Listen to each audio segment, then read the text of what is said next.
दयालो दयालो दयाल। गतिर्भर्ता प्रभुपृष्ठ ईश्वर पुरुषोत्तम आब्रह्मस्तंभ सद्गुरुस्तं नमस्तुते। मुखं करति वाचलं पंगुलं घयतिगिरि यत्कृपातमः वन्दे परमानंद माधव। परम दयाल जुग पुरुषोत्तम श्री श्री ठाकुर जगत जननी विश्व कल्याणमयी श्री श्री माँ बड़मा जुगाचार्य श्री श्री बड़दा परम पूज्यपा श्री श्री आचार्य देव ठाकुर परिवार समस्त रातुल चरण रे अभूमि शतकोटि विनम्र प्रणाम निवेदन करे। आज भव्य सत्संग पूज्य संचालक महोदय, उपस्थित वरेण्य ऋतिक मंडली, उपस्थित पवित्र पांजथरी कर्मी मंडली, साधु सज्जन मंडली, भक्तिमती मातृमंडली एवं यही वर्चुअल सत्संग रे जो माने सब युक्त होइछन्ति समस्त को मोर भक्ति भरा प्रीतिपूर्ण और आनंद जयगुरु निवेदन करे। आज जो भव्य सत्संग रे जो माने प्रिय परमंकर अतुल चरण रे भोग नैवेद्य अर्पण करी आम समस्त पवित्र सुधाधारा ये अमृत निर्झर आमको युक्त हमारे जो सुजोग देइछन्ति, पवित्र सत्संग रे योगदान देवार जो अपूर्व सुजोग देइछन्ति, पुनर्बार श्री ठाकुरंकर अतुल चरण रे आपणकर से अनंत वर्धन जीवन, अमिताभ जीवन, इष्टमय जीवन प्रार्थना करने सह आपण प्रति प्रत्येकंकर जो मैंने सत्ता पिपसु अर्थात परम पिता को जीवन रो मुख्य करी चलिबार आवेग झंग भीतर दे प्रत्येक जीवन रे सुख आसु, शांति आसु, सुधा आसु, स्वस्ति आसु जीवन तो ही ठाकुरंकर अतुल चरण पुनर्बार प्रार्थना जनाए। जाओ कर्म व्यस्तता भितर आपण मैंने सहित जोगयुक्त होकर जो अपूर्व सुजोग यहाँ परम पितांकर आशीर्वाद। कारण वीकडेज रे बहुत टाइट ही शेड्यूल थाए किंतु ता भितर दे ठाकुर को उपभोग करिवार गोटे माधुर्यता संपूर्ण गोटे भिन्न। कारण मनुष्य जिते बड़े गोटे कर्ममय जीवन भितर हुए कर्ममय अतुट जीवन भितर चलिया भितर दे मनुष्य को बहुत घात प्रतिघात, बहुत उत्थान प्रत्थान, बहुत आशा निराशा को सह्य करने को पड़ी। कारण यहाँ ही निराट सत्य कथा। किंतु ये उत्थान पतन, ये आशा निराशा, ये आनंद अवसाद भितर दे से परम पिता को नहीं कि मनुष्यर जीवन जो पाइबार ये उदामता भितर दे कि जिते जीवनटा चले मनुष्यर जीवनटा तथाकथित भाव गोटे बालांसिंग एबिलिटी भितर दे साम्य सुंदर ही उठे। प्रत्येक आम प्रिय परम को लेकिन उपभोग करुचे भी। आईटा गोटे निराट सत्य कथा। देखो दीर्घ आई थिंक 2020 मार्च पर प्राय एप्रिल पर आम प्रत्येक प्राय भर्चुअली सत्संग रे कनेक्टेड होता श्री श्री आचार्य देव वर्तमान आचार्य देव पूज्यपा श्री श्री दादा शुभ आशीर्वाद को वहन करे। टिकक मत लगे कहीं टिकक आम प्रत्येक आयुटा को निश्चय वृद्धि करे। यहाँ निराट सत्य कथा। आयुटा माने कौन? जहाँ नहीं कि आयु अर्थ कौन? आम प्रत्येक गोटे जीवन भितर अच्छे ये जन्म मृत्युर साइकेल भितर आम जीवन टा अतिबाहित होची। ये जन्म मृत्युर साइकेल भितर इंपोर्टेंट फैक्टर है कि मोर आयुटा अर्थात more conscious state of mind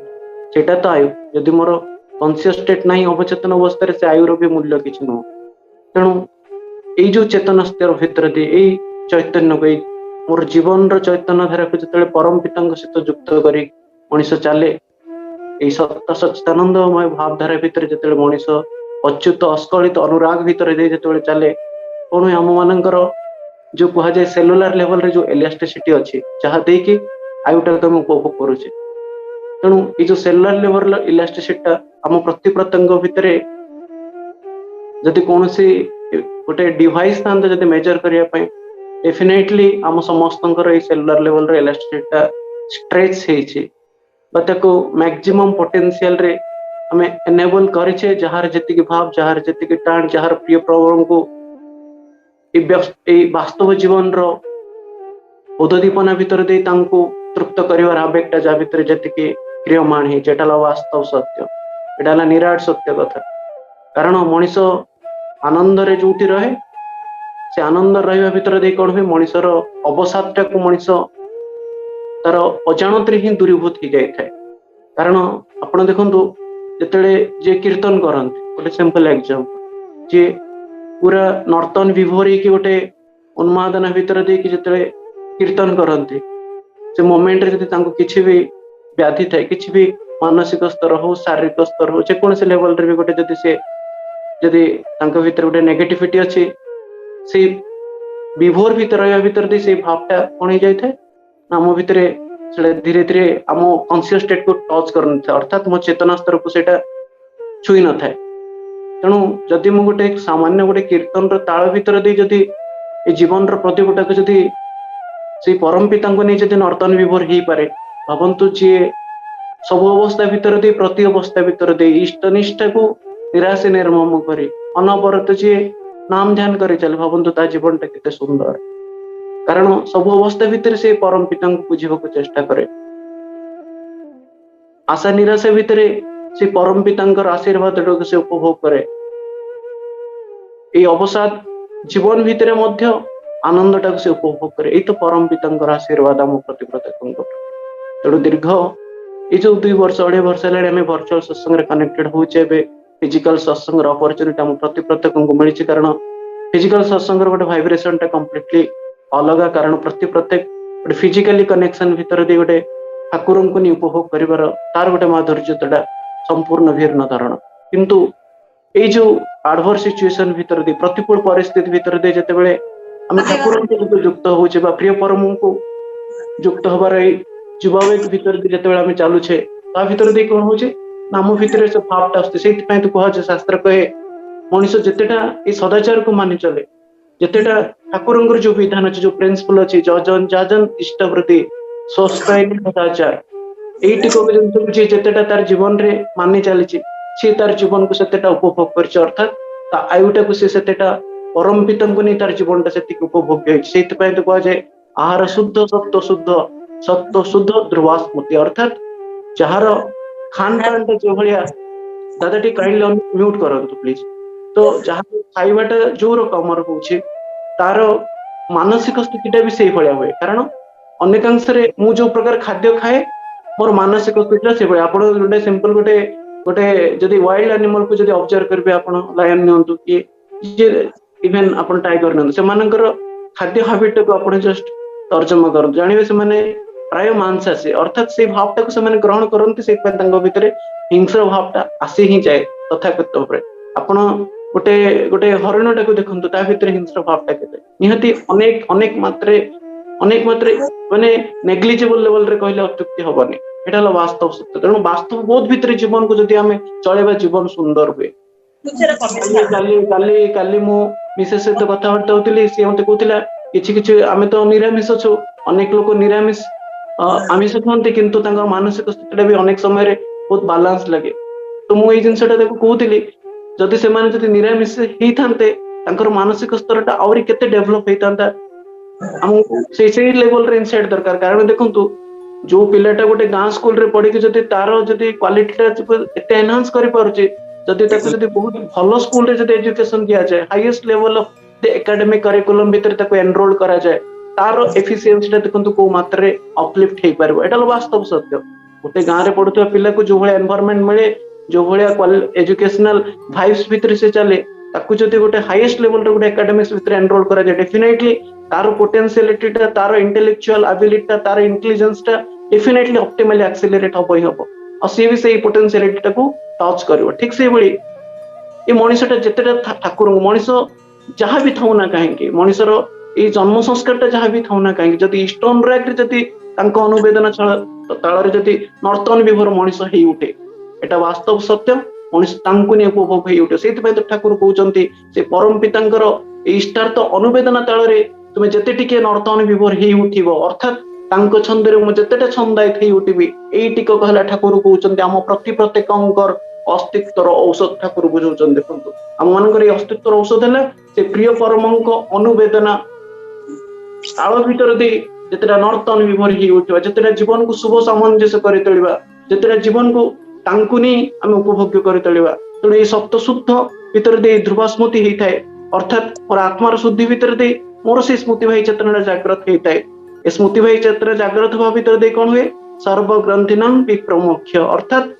ମୋର ଯୋଉ ଏ ଜନ୍ମ ଜନ୍ମାନ୍ତର ଯୋଉ ଗ୍ରନ୍ଥି ଅଛି, ମୋର ଯୋଉ ଏ କମ୍ପ୍ଲେକ୍ସେସ୍ ଅବସେସ୍ ମୋର ଲାଇଫଟା ଅଛି, ସେ ପ୍ରିୟ ପରମଙ୍କୁ ନେଇ କଣ ହୁଏ, ବୃତ୍ତି ପ୍ରବୃତ୍ତିର ଊର୍ଦ୍ଧ୍ୱକୁ ଯାଇକି ମୋର ଜୀବନଟା ମୁଁ ଉପଭୋଗ କରିଥାଏ। ଯେମିତି ଆପଣଙ୍କର ଅନନ୍ତନାଥଙ୍କ କଥା ଆପଣ ଜାଣିଥିବେ, ଯେତେବେଳେ ଅନନ୍ତନାଥ ଯେତେବେଳେ ତାଙ୍କ ଭିତରେ ଆମିଷ ଖାଇବାର ପ୍ରବଳ ଆକାଂକ୍ଷା ଜନ୍ମିଥିଲା, କିନ୍ତୁ ଏ ଠାକୁରଙ୍କୁ ଭଲ ପାଇବାର ଏଇ ତାଳ ଭିତରେ ଦେଇ, ଏ ଆବେଗ ଭିତରେ ଦେଇ ତାଙ୍କର ମଧ୍ୟ ସେଇ ଯୋଉ ଖାଇବାର ଯୋଉ ଆବେଗ ଯୋଉଟା ଥିଲା, ସେଇଟା ମଧ୍ୟ କିଭଳି ନିର୍ବାପିତ ହେଇଥିଲା ଆମେ ପ୍ରତ୍ୟେକ ଠାକୁରଙ୍କୁ ନେଇକି ଜାଣିଛେ। ଯୋଉଦିନ ସେ ହିମାତପୁରରୁ ସେ ବାଜିତପୁର ହାଟକୁ ଯାଉଛନ୍ତି, ଦେଖୁଛନ୍ତି ଠାକୁର ଆସିଛନ୍ତି, ଠାକୁର ଆସି ତାଙ୍କୁ ଏଇ ଏଇ ଏଇ ଯୋଉ ଆମିଷ ଖାଇବାର ତାଙ୍କ ଭିତରେ ଯୋଉ ଉଦାମତା ସୃଷ୍ଟି ହେଇଥିଲା, ସେଟା କିଭଳି ଠାକୁରଙ୍କୁ ଭଲ ପାଇବାର ଟାଣ ଆବେଗ ଭିତରେ ଦେଇ ତାଙ୍କ ଭିତରେ କିଭଳି ସେଟା ପ୍ରଶମିତ ହେଇଛି ଆମେ ଜାଣିଛନ୍ତି। ସେଥିପାଇଁ ତ ଠାକୁର କହୁଛନ୍ତି ସାଧନାର ପଥରେ ଯେତେବେଳେ ମଣିଷ ଚାଲେ,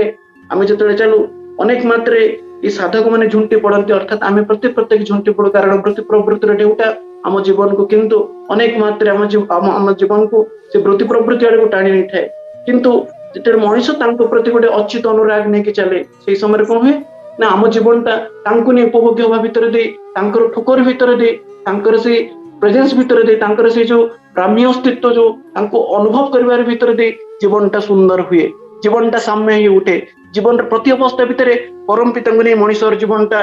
ଏଇ ତାଙ୍କୁ ନେଇ ଉପଭୋଗ ହେଇ ଉଠିଥାଏ। ତେଣୁ ଠାକୁର କହୁଛନ୍ତି ଆମ ମାନଙ୍କର ଯୋଉ ଜୈବିକ କୋଷ ଅଛି, ଯାହାକୁ ଆଶ୍ରୟ କରି ଆମ ମାନଙ୍କର ଶରୀର ଗଠିତ ହେଇଛି, କାରଣ ଏଇ ମଣିଷର ଯୋଉ ବଡିର ଆମ ମାନଙ୍କର ଯୋଉ ଅର୍ଗାନ ଯୋଉ ଡେଭଲପ ହେଇଛି, ତାର ୟୁନିଟ ଲେଭେଲ ଗୁଡାକରେ ହେଲା ପ୍ରତ୍ୟେକ ସେଲ୍ ଅଛି। ତେଣୁ ଏଇ ଜୈବିକ କୋଷର ଆଶ୍ରୟର ଅନୁରଣନର ଉଦ୍ଭିନ୍ନ ଭିତରେ ଦେଇ ଆମ ମାନଙ୍କର ଶରୀର ହେଇଛି। ପୁଣି ଏଇ ଯୋଉ ବୈଦିକ ବିଧାନ ଭିତରେ ଦେଇ ଆମ ମାନଙ୍କର କଣ ହେଇଛି ନା ଆମର ଶରୀର ଗୁଡାକ, ଆମର ଶରୀରର ପ୍ରତ୍ୟେକ ଅର୍ଗାନ ଗୁଡାକ ଧୀରେ ଧୀରେ ଉଦ୍ଗତି ଲାଭ କରିଛି, ଅର୍ଥାତ୍ ତା ଭିତରେ ଦେଇ ସେଗୁଡା ଡେଭଲପ ହେଇ ଉଠିଛି। ତେଣୁ ଆ ମୂଳରେ ହେଲେ ଠାକୁର କହୁଛନ୍ତି ଏଇ ଯୋଉ ଶରୀର ମୋର ଯୋଉ ବୃଦ୍ଧି ପ୍ରାପ୍ତ ହଉଛି, ୟାର ମୁଖ୍ୟ ରହିଲା କଣ, ଆମ ମାନଙ୍କର ଯୋଉ ପ୍ରାଣନ ତାରକା। ଠାକୁର କହୁଛନ୍ତି ପ୍ରତ୍ୟେକ କୋଷର ମଧ୍ୟରେ ତାର ସେଣ୍ଟରରେ ଗୋଟେ ପ୍ରାଣନ ତାରକା ଅଛି। ଏ ପ୍ରାଣନ ତାରକା ଭିତରେ ଦେଇ ଯେତେବେଳେ କ୍ରୋମୋଜୋମ ଚାଲେ, ତା ଭିତରେ ଦେଇ ଯେତେବେଳେ ବିବର୍ଦ୍ଧନ ହୁଏ, ସେଇ ବିବର୍ଦ୍ଧନଟା କଣ କରେ ନା ମୋ ଶରୀର ଗୋଟାକୁ ସୁସଙ୍ଗତ ରୂପେ କରି ମୋର ଜୀବନ ବର୍ଦ୍ଧନ ପଥରେ ମତେ ନେଇଥାଏ। ତେଣୁ ଠାକୁର ବୁଝାଉଛନ୍ତି ଯେତେବେଳେ ମଣିଷ ବ୍ୟତିକ୍ରମ ଦୁଷ୍ଟ ହୁଏ, ବ୍ୟତିକ୍ରମ ଦୁଷ୍ଟ ହବାର ଅର୍ଥ ହେଲା ମଣିଷ ବ୍ୟାଧିଗ୍ରସ୍ତ ଯେତେବେଳେ ହେଇଯାଏ, ଆଉ ତା ଭିତରେ ଦେଇ କଣ ହୁଏ, ଆମ ମାନଙ୍କର ଯୋଉ କେନ୍ଦ୍ରରେ ଯୋଉ ପ୍ରାଣନ ତାରକଟା ଅଛି, ସେଇଟା ବିଭାଜିତ ହୁଏ ନା, ସେଇଟା ବିବର୍ଦ୍ଧିତ ହୁଏ ନା, ସେଇଟା ଗୁଣିତ ହୁଏ ନା। ଠାକୁର ବୁଝାଉଛନ୍ତି ଅର୍ଥାତ୍ ଯେତେବେଳେ ବ୍ୟତିକ୍ରମ ଦୁଷ୍ଟ ହେଇଯାଉ, ଆମେ ଏଇ ସାଧନାର ପଥରେ, ଜୀବନ ବର୍ଦ୍ଧନ ପଥରେ କିନ୍ତୁ ଆମେ ମାନେ ଚାଲିପାରେ ନା। ତେଣୁ ଠାକୁର ବୁଝାଉଛନ୍ତି, ତେଣୁ ଏଇ ଧୃତିଟାକୁ ବଞ୍ଚେଇବାକୁ ହେଲେ, ଅର୍ଥାତ୍ ମୋର ଯୋଉ ଏକ୍ଜିଷ୍ଟାନ୍ସ ଅଛି, ଏଇ ଯୋଉ ଧୃତି ଅର୍ଥ ଧାରଣ ପାଳନ ସମ୍ବେକଶୀଳ ବ୍ୟକ୍ତିତ୍ୱ ଯିଏ, ତାଙ୍କଠାରେ ସମର୍ପଣ ଭାବ, ସମର୍ପଣ ପୂର୍ଣ୍ଣ ରୂପେ ତାଙ୍କଠାରେ ମୁଁ ଅର୍ପଣ କରିବି। ସମ୍ୟକ ରୂପେ ଅର୍ପଣର ଭାବ ଯେତେବେଳେ ମୋ ଭିତରେ ହବ, ତା ଭିତରେ ଦେଇ କଣ ହବ, ମୋ ଭିତରେ ଗୋଟେ ବ୍ୟକ୍ତିତ୍ୱର ଗୋଟେ ପରିମାର୍ଜିତ ହବ। ମୋ ଭିତରେ ସେଇ ପ୍ରିୟ ପରମଙ୍କର ଯୋଉ ବୈଧି ବିଧାନ ଅଛି, ଯୋଉ ଯଜଞ୍ଜାଜନିଷ୍ଠ ପ୍ରତି ସ୍ୱସ୍ତାନି ସଦାଚାର ଅଛି, ତାକୁ ମାନିବାର ମୋ ଭିତରେ ଗୋଟେ ଆବେଗଟା ତଦନୁପାତିକ ମୋ ଭିତରେ ଜାଗ୍ରତ ହେଇ ଉଠିବ। ଏଇ ତାଙ୍କ ପ୍ରତି ଏଇ ଜାଗ୍ରତ ହେଇବା, ଏଇ ମୋ ଭିତରେ ସେଇ ସୁଷ୍ଠୁ ମାନି ଚାଲିବାର ଯେତେବେଳେ ଭାବଟା ମୋ ଭିତରେ ଜାଗ୍ରତ ହବ, ଅର୍ଥାତ୍ ମୋ ଭିତରେ ସେଇ ସୁକେନ୍ଦ୍ରିକ ଭାବଟା ଯେତେବେଳେ ଜାଗ୍ରତ ହବ, ଅର୍ଥାତ୍ ମୋର ପ୍ରାଣନ ତାରକଟା ଯେତେବେଳେ ୱେଲ୍ ଆଡଜଷ୍ଟେଡ ହେଇ ଉଠିବ, ତା ଭିତରେ ଦେଇ କଣ ହବ ନା ଏଇ ବିବର୍ଦ୍ଧନ ପଥରେ ମୁଁ ଚାଲିପାରିବି। ଠାକୁର ଦାଦା ଟିକେ କାଇଣ୍ଡଲି କି ଅନମ୍ୟୁଟ ଅଛନ୍ତି, ଟିକେ ପ୍ଲିଜ ମ୍ୟୁଟ କରନ୍ତୁ, ଡିଷ୍ଟର୍ବାନ୍ସ ଅଛି। ତେଣୁ ଠାକୁର ବୁଝାଉଛନ୍ତି, ତେଣୁ ଆମ ମାନଙ୍କ ଜୀବନରେ ଯଦି ପ୍ରିୟ ପରମ ବୋଲି କେହି ନଥାନ୍ତି, ଅର୍ଥାତ୍ ମୋ ଜୀବନରେ ଯଦି ଜଣେ ଆଦର୍ଶ ବୋଲି ଯଦି କେହି ନଥାନ୍ତି, ଅର୍ଥାତ୍ ଯାହାଙ୍କର ପ୍ରିନ୍ସିପଲ କୁ ମୋ ଜୀବନରେ ମାନିବାର ଯଦି ମୋ ଭିତରେ ଗୋଟେ ଆବେଗ ଯଦି ସୃଷ୍ଟି ନ ହୁଏ, ତାହେଲେ କଣ ହବ, ମୋର ଅନ୍ତର୍ନିହିତ ଯୋଗାବେଗଟା କିନ୍ତୁ ବିକୃତ ହେଇଯିବ। ଯେତେବେଳେ ଅନ୍ତର୍ନିହିତ ଯୋଗାବେଗଟା ମୋ ଭିତରେ ବିକୃତ ହେଇଯିବ, এই ବିକେନ୍ଦ୍ରିକ କୋଷ ଭିତରେ ଦେଇ କଣ ହବ, ମୋ ଜୀବନଟା କିନ୍ତୁ ଅବସାଦଗ୍ରସ୍ତ ହେଇଯିବ। ଠାକୁର ବୁଝାଉଛନ୍ତି ମୋ ଜୀବନଟା ଗୋଟେ ଛିନ୍ନ ଭିନ୍ନ ହେଇଯିବ। ତେଣୁ ଏଇ ଜୀବନର ଯେ ପ୍ରାଣନ ତାରକା, ତାଙ୍କ ସହିତ ଶୁଭ ବିନ୍ୟସ୍ତର ଭାବ ନେଇ जीवन टाकू सुकेन्द्रिक करने को हुए ठाकुर आम प्रति प्रत्येक को निर्देश दौरान आम प्रति प्रत्येक को ठाकुर आह्वान देते जदि बंचा चाहो जदि बढ़ा चाहो जदि शुभ संवर्धित हवा चाहो ये शुभ संवर्धित हबार जी मूर्त उत्स जोगयुक्त हवा हुए तेणु से श्रेय केन्द्रिक जी जहाँ को केन्द्र करी जीवन टा विवर्धित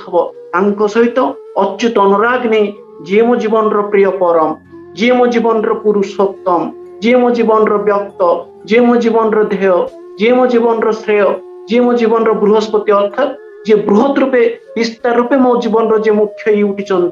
प्रति ए संवर्धनार भाव नहीं जेतेटा मो अनुगत्य ए निष्ठा प्रति संवेक नहीं जेतेटा मो चलिबी अर्थात मो व्यक्तित्वटा तदनुपातिक सुठाम ही उठिबो ए मनन भीतर दे ए चरण भीतर दे ए आचार भीतर दे ए आचरण भीतर दे जीवनटा जेतेबेले शुभ नियंत्रित हबो ठाकुर कहउचंती ए शुभ ए जो भाई हमर सदाचार ग्रंथ रे पढुतिले ए शुभ नियंत्रित हबार बोध भीतर दे कोन हबो नाम मानकर जो विकार अछि आम मानकर जो व्यतिक्रम दुष्ट चलनी अच्छी से व्याधि को सी अपसारित करनब ठाकुर कहउचंती देखंतु तेणु कहबार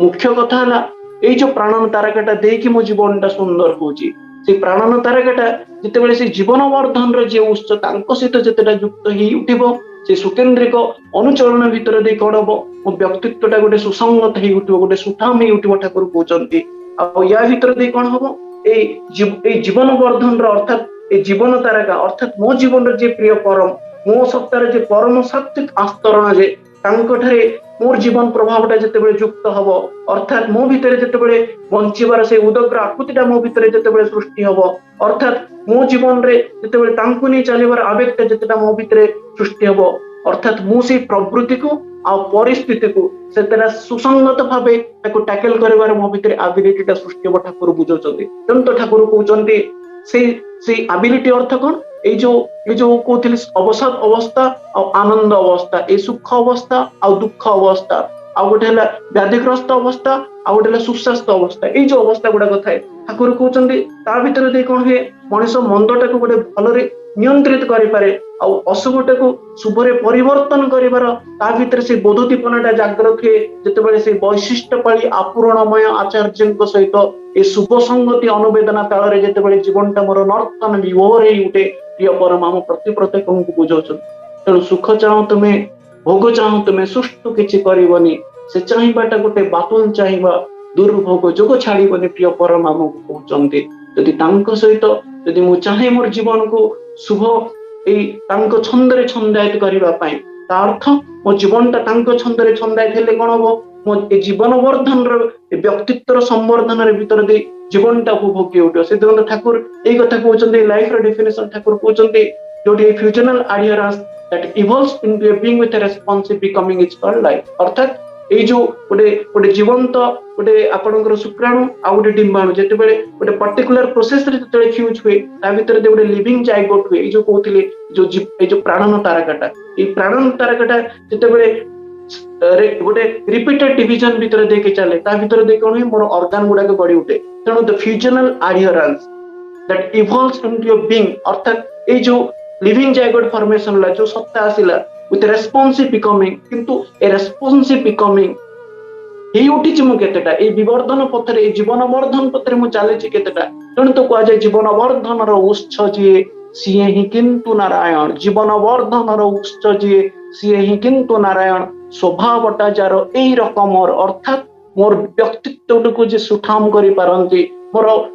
मंदटा को जे भलरे नियंत्रित करि पारंती मोर अशुभ को जे शुभरे नियंत्रित करि पारंती सीले पुरुषोत्तम तेणु जीवन वर्धन उत्स जी सी किंतु नारायण स्वभावटा जार एई रकम जीवन वर्धन कथा कहे तिनी मूर्त भगवान तिनी मूर्त अवतरण तेणु आज आमे माने अनेक रूप से आमर जीवनटा जो अवसाद ग्रस्त होइछि तेणु ए आयु कथाटा को ठाकुर कहउचंती आमे प्रत्येक बंचिबा चाहूँ प्रत्येक बढ़िबा चाहूँ प्रत्येक संवर्धित होगा चाहूँ तेणु जो चेतना वो परिवर्तन टाक भेद कर अर्थात ये जीवन भितर गोटे निराट सत्य है कि change is the permanent call of nature जहाँ को कह जाए ठाकुर से जिनटा बुझाते जो चेतनाटा बहु परिवर्तन को भेद कर अपरिवर्तित भावे ये सर्वेन्द्रिय को नहीं मोर स्मृति को नहीं এই চেতনা ভিতরে দেଇ অর্থাৎ সেই ବୋଧ ବିବେଚନା ଭିତରେ ଦେଇ ଯେତେବେଳେ ମୁଁ ଚାଲେ ତାକୁ ହିଁ କୁହାଯାଏ ଆୟୁ ଠାକୁର ବୁଝଉଛନ୍ତି। ଦେଖନ୍ତୁ এই ଆୟୁଟାକୁ ଠାକୁର କେତେ ସୁନ୍ଦର ଭାବରେ ବୁଝଉଛନ୍ତି। ଅର୍ଥାৎ ଏଇ ପରିସ୍ଥିତି ପରିବେଶ ଭିତରେ ଦେଇ କଣ ହୁଏ ମୋର ଚେତନାଟା ଅର୍ଥାৎ ମୋର ଯୋଉ ଚୈତନ୍ୟ ଶକ୍ତିର ଯୋଉ ଜାଗରଣ କରିବାର ମୋ ଭିତରେ ଯୋଉ ଆବିଲିଟିଟା ଅଛି ସେଟା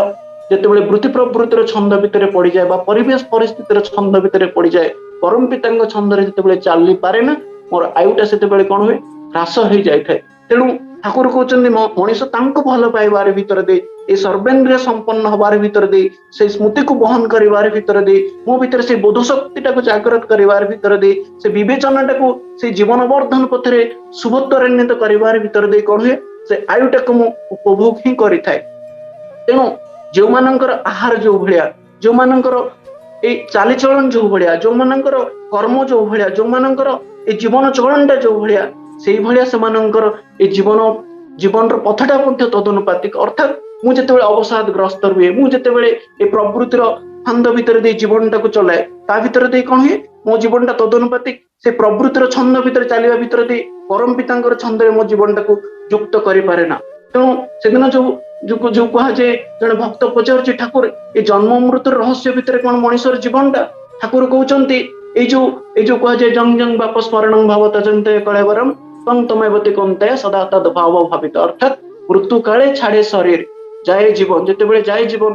ସେଭଳିଆ ପଥ ଯେତେବେଳେ ମୁଁ ପାଏ ପୁଣି ସେଠାରେ ମୋର ସେଇ ଭାବରେ ନେଇକି ମୁଁ ସେଠି ଜାଗ୍ରତ ହେଇଥାଏ। ତେଣୁ ମୃତ୍ୟୁ କାଳେ ଛାଡେ ଶରୀର ଯାଏ ଜୀବନ ଜନ୍ମେ ପୁଣି ବି ସେଭଳି ସ୍ଥାନେ ସେ ଭାବର ପଥ ପାଏ ଯେଖଣ। ଅର୍ଥାତ୍ ସେଇ ଭାବଟା ଯେତେବେଳେ ମିଳିଯାଏ ମୁଁ ପୁଣି ସେଇ ଅବସ୍ଥା ନେଇକି ପୁଣି ସେଠି ଜାଗ୍ରତ ହେଇଥାଏ। ଠାକୁର ସେଇ ଜିନିଷଟା ବୁଝଉଛନ୍ତି ଏଇ ଯୋଉ ଆମ ଭିତରେ ଯୋଉ ଚିନ୍ତା ଅଛି ଆମ ଭିତରେ ଯୋଉ କମ୍ପ୍ଲେକ୍ସ ଅଛି ଅର୍ଥାତ୍ ମୋ ଭିତରେ ଯୋଉ ପ୍ରୋମିନେଣ୍ଟ ବୃତ୍ତି ପ୍ରବୃତ୍ତିଟା ଯୋଉଟା ଅଛି ତାର ଡିପର ଇମ୍ପ୍ରେସନ ବା ତାର ଯେତେବେଳେ ଇନକ୍ଲିନେସନ ଘଟେ ଅର୍ଥାତ୍ ଯୋଉ ଗଭୀର ଚାପ ଆଉ ଛାପ ଭିତରେ ଦେଇ ଝୁଙ୍କଟା ଯେତେବେଳେ ମୋ ଭିତରେ ଥାଏ ସେଇ ବୃତ୍ତି ପ୍ରବୃତ୍ତିର ଢେଉଟା ଖେଳୁଥାଏ। ତେଣୁ ଏଇ ଦମ୍ପତିଙ୍କର ମିଳନ ବେଳେ ଯେତେବେଳେ ସେଇ ପ୍ରକାର ଯେତେବେଳେ ଭାଇବ୍ସଟା ଆସେ ଅର୍ଥାତ୍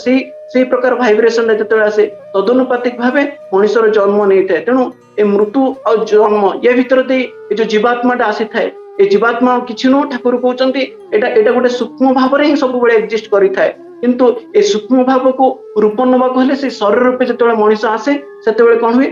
ସେଇ ଭାବଟାକୁ ମଣିଷ ଉପଭୋଗ କରିପାରିଥାଏ। ତେଣୁ ଏଇ ଯୋଉ ମଣିଷର ଜୀବନ ଅଛି ମଣିଷର ଯୋଉ ଆୟୁଟା ଅଛି ତାକୁ ଉପଭୋଗ କରିବା ପାଇଁ ହେଲେ ମଣିଷକୁ ସେ ପରମ ପିତାଙ୍କ ଛନ୍ଦରେ ଯୋଗଯୁକ୍ତ ହବାକୁ ଅର୍ଥାତ୍ ଠାକୁର କହୁଛନ୍ତି ମଣିଷ ତାର ଆୟୁଟାକୁ ଉପଭୋଗ ଏଇ ସେଦିନ କେଷ୍ଟଦାଙ୍କ ସହିତ ଠାକୁର ଡିସ୍କସନ କରୁଛନ୍ତି କହୁଛନ୍ତି ଡେଥର ଡେଫିନେସନ ଏଇଆ କି ଠାକୁର କହୁଛନ୍ତି ଯୋଉଠି କି ଆମ ମାନଙ୍କର ଯୋଉ diffusion of the crystallize consciousness ଅର୍ଥାତ୍ ମୋର ଯୋଉ ଚେତନାଟା ଯୋଉଠି ଘନୀଭୂତ ହେଇଥିଲା ସେଇ ଘନୀଭୂତ ଚେତନାଟା ଯେତେବେଳେ ବିଛୁରଣ ହେଇଗଲା ଅର୍ଥାତ୍ ଏଇ ଯୋଉ କହୁଥିଲି ପରିବେଶ ପରିସ୍ଥିତି ଭିତରେ ଦେଇ ଯେତେବେଳେ ମୋର ବୋଧ ଶକ୍ତିଟାକୁ ମୋର ଚେତନା ଶକ୍ତିଟାକୁ ଯେତେବେଳେ ଜାଗ୍ରତ କରିପାରିଲେନି ସେଇଠି ମୃତ୍ୟୁ ହେଇଗଲା। The diffusion of the crystallize consciousness of body cell is called death. ତେଣୁ ଆୟୁଟାକୁ ଉପଭୋଗ କରିବାର ଠାକୁର କହୁଛନ୍ତି ଉପାୟଟା ହେଲା କଣ ନା ଇଷ୍ଟଙ୍କ ସହିତ ଗୋଟେ ସହଜ ଆପ୍ରାଣତ ଭାବ ଅର୍ଥାତ୍ ସେ ମୋର ଜୀବନରେ ଯେମିତି ମଦିରା ହେଇ ଉଠନ୍ତି ଅର୍ଥାତ୍ ତାଙ୍କ ପ୍ରତି ଏ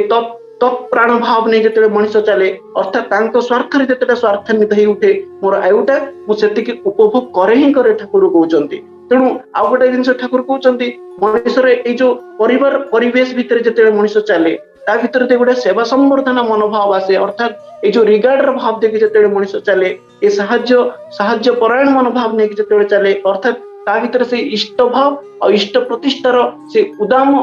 ଚଳଣି ଭିତରେ ଦେଇ କଣ ହୁଏ ତାର ଆୟୁଟା ମଧ୍ୟ ଶୁଭ ସମ୍ବର୍ଦ୍ଧିତ ହେଇଥାଏ। ପ୍ରିୟ ପରମ ବୁଝଉଛନ୍ତି ଆଉ ଗୋଟେ ଇମ୍ପୋର୍ଟାଣ୍ଟ କଥା କି ଏଇ ଯୋଉ କୁହାଯାଏ ଉଷାଏ ନିଶାଏ ମନ୍ତ୍ର ସାଧନ ଚଲାଇ ଫିରାଇ ଯାଅ। ତେଣୁ ଏ ଯୋଉ ନିୟମିତ ସନ୍ଧ୍ୟା ପ୍ରାର୍ଥନା ନିୟମିତ ଏଇ ଯୋଉ ପ୍ରାର୍ଥନା ଅର୍ଥ କଣ ପ୍ରାକୃଷ୍ଟ ରୂପେ ସକ୍ରିୟ ଅନୁଚଳନରେ ଚାଲିବା ଅର୍ଥାତ୍ ଏଇ ଠାକୁରଙ୍କର ବିଧାନକୁ ମାନି ଚାଲିବା ସେଇଟା ହିଁ ପ୍ରାର୍ଥନା। ପ୍ରକୃଷ୍ଟ ରୂପେ ସକ୍ରିୟ ଅନୁଚଳନରେ ଚାଲିବା ତାଙ୍କ ଚଳନ ଚରିତ୍ର ଚାହିଦାକୁ ବାସ୍ତବ ଜୀବନରେ ପ୍ରତିଫଳନ କରିବା ସେଇଟିକ ହେଲା ପ୍ରାର୍ଥନା। ତେଣୁ ଏଇ ଯୋଉ ନିୟମିତ ସନ୍ଧ୍ୟା ପ୍ରାର୍ଥନା ନିୟମିତ ଏଇ ଯୋଉ ସକାଳ ପ୍ରାର୍ଥନା ବ୍ରାହ୍ମ ମୁହୂର୍ତ୍ତରେ ଏଇ ଯୋଉ ସତ୍ୟାଗ୍ର କଥା କୁହାଯାଇଛି ଆଉ ଯୋଉ ଆମ ମାନଙ୍କୁ ଠାକୁର ଯୋଉ ଥାଲକୁଡିର ଯୋଉ ବିଧାନ ଦେଇ ଯାଇଛନ୍ତି ଅର୍ଥାତ୍ ଏଇ ଯୋଉ ଥାଲକୁଡିଟାକୁ ଯେତେବେଳେ ଆମେ ଟିକେ ଯୋଉ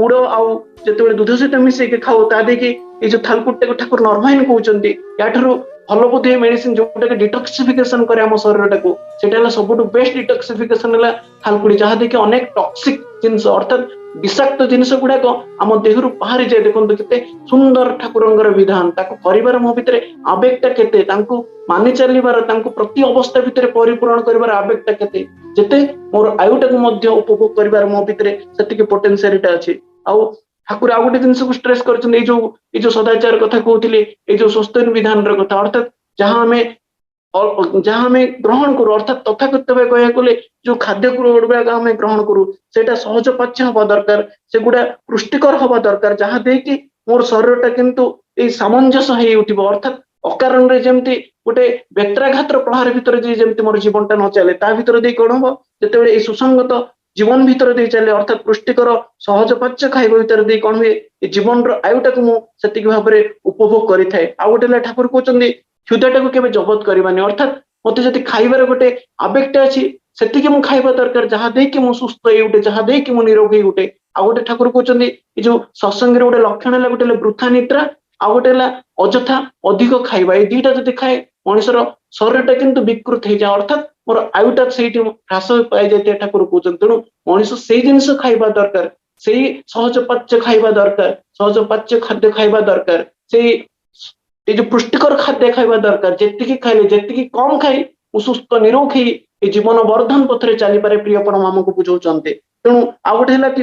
अनेक समय रे मानसिक स्थिति मनुष्य विकृत थाए कहीं गोटे विरुद्ध परिस्थिति भितर जिते चले गोटे गोटे अनडिफाइंड गोटे अनडिटरमिन्ड जदि अनप्रेडिक्टेबल सिचुएशन भितर जिते चले से कौन हुए अनेक समय मानसिक अवसादग्रस्त जीवन टा कौन करे ना मनुष्य जीवन को भीतत्रस्त करनी मनुष्य ए जीवन टाक अनेक मात्रा दोदुल्यमान करनी तेणु ए मानसिक स्थिति जितेटा इष्टों सहित युक्त करके मनुष्य चले तादे कौन हुए ए आयुटाक तदनुपातिक उपभोग करि थाए आउ ठाकुर कहउचंदी जो आम मानकर जितेबेले जो स्त्री सहवास तार भी गोटे मार्जिनेबल डिस्टेंस रहबा दरकार तेणु ये जो जिनस गुड़ाक मनुष्य जितेटा शुभ नियंत्रित करे अजथा ये जो सेक्सुअली एंगेज न रहा भितर दे कौन हुए ना ये जीवन वर्धन पथरे अर्थात ये वृद्धिर पथरे अर्थात से प्रिय परमंकर विवर्धन पथरे मनुष्य चली पारे न कौन हुए ना प्रवृत्तिर से कराल छंद भितर कौन हुए जीवनटा मसीलिप्त हो जाए तेणु ये जो संक्रमण जमी रोगटा अनेक मात्रा आम जानी था गोटे गोटे है कौन गोटे जेनेटिकली आसी थाए आ गोटे परिवेश परिस्थिति गोटे आसते आगंतुक रोग जहाँ कहुए तेणु ठाकुर कहउचंदी ये स्वस्थ सदाचार विधान मनुष्य जी मानि चलो तेणु ये जो आगंतुक रोग अर्थात जो गुड़ाक जेनराली कम्युनिकेबल डिजीजेस संक्रामक रोग जो गुड़ा से गुड़ाक अनेक मात्रा अवॉइड करी हुए तेणु ठाकुर कहउचंदी अनेक समय आम इष्टंग भाव कथा कही था किंतु से भाव गुड़ाक जदि मोर चरित्र जदि फुटंत न हो उठिला मो आचरण भितर जदि फुटंत न हो उठिला ता अर्थ कौन ए जीवन वर्धन पथरे किंतु मु गोटे विकृत होगी ठाकुर आम समस्त को बुझाउचंती तेणु ए शरीरटा को ए मनटा को जेते संभव से प्रिय परम सहित जोगयुक्त कर जोगावेग भीतर दे सहित युक्त हबार आवेग भीतर दे जितेटा मु चले मोर जीवनटा को मुझा उपभोग करे प्रिय परम आम समस्त को बुझाउचंती तेणु ए शरीरटा को से श्री विग्रह मंदिर भावी जत्न नवा हुए जहाँ देकी कौन हुए मोर शरीरटा सुस्थ हुए अर्थात मो शरीरटा सुस्थ अर्थ कौन से आयुटा मुझे मात्रे दादा गोटे 2 मिनिट में सारूँ टी टाइम अतिक्रांत हो जाऊँ प्लीज तेणु ये शरीरटा को जितेटा मुझे श्री विग्रह मंदिर नहीं चली से मोर जीवन को उपभोग करी आ गोटे नाम जप कर जो ठाकुर विधान देते नियमित नाम जप ये जो सकाल उठार कथा ब्राह्मी मुहूर्त उठा कथा जहाँ देखिए ऑक्सीटोसिन सेरोटोनिन और एंडोरफिन जो हार्मोन गुड़ाक जो सिक्रेट हुए जोटा कि मोर मेंटल स्टेट जो हैप्पीनेस स्टेट जोटा को रेगुलेट करे से अनेक मात्रा जो सकाल उठार विधान भीतर दे और नियमित जो प्रातः भ्रमण भीतर दे कौन हुए जो फ्रेशनेस ऑफ जो एनवायरमेंट है ताकू फील करिया भीतर दे कौन हुए से जो वायुमंडल जो फ्रेश ऑक्सीजन मिले जो जो सेंस ऑफ फास्टनेस ताको उपभोग करियार भीतर दे कौन हुए मनुष्यर जो सेलुलर लेवल रो इलास्टिसिटी अनेक मात्रा वृद्धि प्राप्त होता है आ गोटे आमिष खाद्य को जितेटा संभव जिते संभव ठाकुर को न ग्रहण करने आम समस्त को कहते कारण यहाँ मोर स्पान ऑफ लाइफ टाक कौन कर डिटोरिएट करता है तेणु निरामिष खाद्य सहज पाच्य खाद्य को जीवन में जिते टे मानि चलवा आउ ये सदाचार को मानि चलवा अर्थात कहार अंठा ग्लास कि कहार कपड़ा एगुड़ा को जिते न ग्रहण करी अर्थात मो शारीरिक विधानटा से सुसंगत हो उठो तेणु सर्वमोटे ठाकुर जो विधान अच्छी ये जो सदाचार विधान ताको मानिया भीतर दे कौन हुए ये जीवन वर्धन पथरे चली पारे तेणु ठाकुर कहते ये जो वृथा निद्रा ठाकुर कहते आम मानकर प्रत्येक गोटे सेल अच्छी आ से सेल भितर कोष भितर गोटे चैतन्यर धारा प्रभावित होउची अर्थात जो सेंस ऑफ जो कहतली कॉन्शियस स्टेट सेटा हम समस्त भीतर प्रभावित होची किंतु गोटे गोटे केस रे कोन हुए ना से चैतन्यर धारा को आमे सेही बलिया भाबरे ताको धरि रखी पारुना जेतेबेले एई चैतन्यर भावटाको अर्थात से कॉन्शियस स्टेट टाको जो मोमेंट रे मु लूज करी दोची सेही मोमेंट टाको कोन कहा जाय मोर निद्रा अवस्था अर्थात जो अवस्था रे से कॉन्शियस स्टेट टाको मु धरि रखी पारुची सेठी को कहला मोर जागृत अवस्था अर्थात ठाकुर कहउचंती आम मानकर जो आत्मा अछि आत्मा अर्थ जो जा भितरे चलनशीलता अछि तो से चलनशीलता जो रिसेप्टिव एक्शन जेतेबेले करे ना आ सेही अवस्था टिको कहला निद्रा तेणु जीवन को सुंदर करबा कहले जीवन टाको उपभोग्य करबा कहले प्रिय परमंकर जो जो विधान अछि ताको केतेटा मु माने चलुछि तेणु ठाकुर कहउचंती सेदिन केष्टदा ठाकुर को पचारुचंती आयु वृद्धिर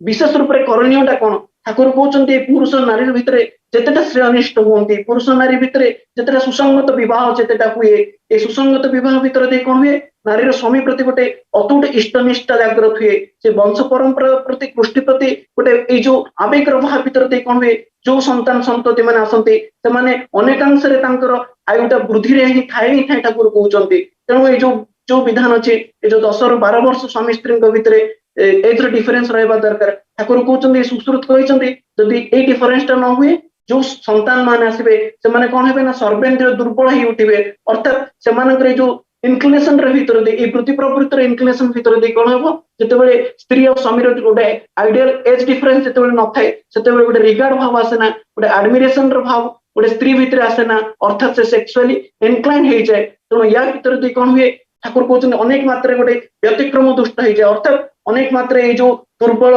इतस्तत मन निष्ठाहीन संतान अर्थात जो माने शारीरिक मानसिक भाव रे विकृत संतान माने आम समाज टाक किंतु व्याधिग्रस्त कर तोड़ते तेणु ठाकुर तेणु समय तो अनेक मात्रा अतिक्रांत होती तेणु ये जो ठाकुर जो विधान देते आम मान जो वेकअप साइकिल स्लीप साइकिल और डिटॉक्सिफिकेशन ठाकुर ये प्रतिलोम कहते गोटे आटमिक रप्चर भाया काम करे तेणु ठाकुर जो विधान जो साधु साचन साधु हेबाक चेष्टा कर अर्थात साधुटा आम मान सात धातुर अर्थात जो निष्पन्न करवा अर्थात कौन अर्थात से निष्पादन सिद्ध जे अर्थात ताकू चरित्र मोर तन्मय करबा मोर चरित्र फुटे तोड़ी उठवा आसंतो प्रिय परम जीवन छंद भितर जेतेटा शुभ संवर्धित करवा तांकू नै जीवन टाकू मतवाल ही उठिबा ए जो कह जे नाहं तिष्ठामि वैकुंठे जोगिनां हृदयन च मद्भक्त जत्र गायन्ति तत्र तिष्ठामि नारद अर्थात प्रति अवस्था भितर मो हृदय मंदिर तांकू जागृत करी मोर जीवन को शुभ नियंत्रित करबी तेणु शुणन्तु विश्व अमृतस्य पुत्र आज दमनि विद्यानितस्तो वेदहमितं पुरुष महन्तम आदित्य वर्ण तमस परस्तात् तुमेव विदित्वा अतिमृतिमेति नान्य पंथा विद्यते न तांकु पाद दे ए जीवन रो पदेउटा केबे हेले सुजाग्रत हेई उठेना केबे हेले सुसंगत हेई उठेना केबे हेले से शुभ दीपना रे मो जीवन को उपभोग करि पारेना तो आसंतु प्रिय परमं को जीवन रो सब किछ अर्पण करी जीवन रो सब किछ समर्पण करी पूर्ण समर्पण रो भाव में ए जीवन टाको शुभ समंजस करिवार भीतर दे जीवन रो प्रदीप टाको से तांको सहित जोगाबे करिया भीतर दे मो जीवनटा साम्य सुंदर हेई उठू मो जीवनटा चिर उपभोग्य हेई उठू तांको मनोज्ञ चलन भितरे आपण प्रत्येक कांग्रेस इष्ट स्थल अनंत वर्धन जीवन प्रार्थना करी वाणी को विराम दउछि जय गुरु वंदे पुरुषोत्तम।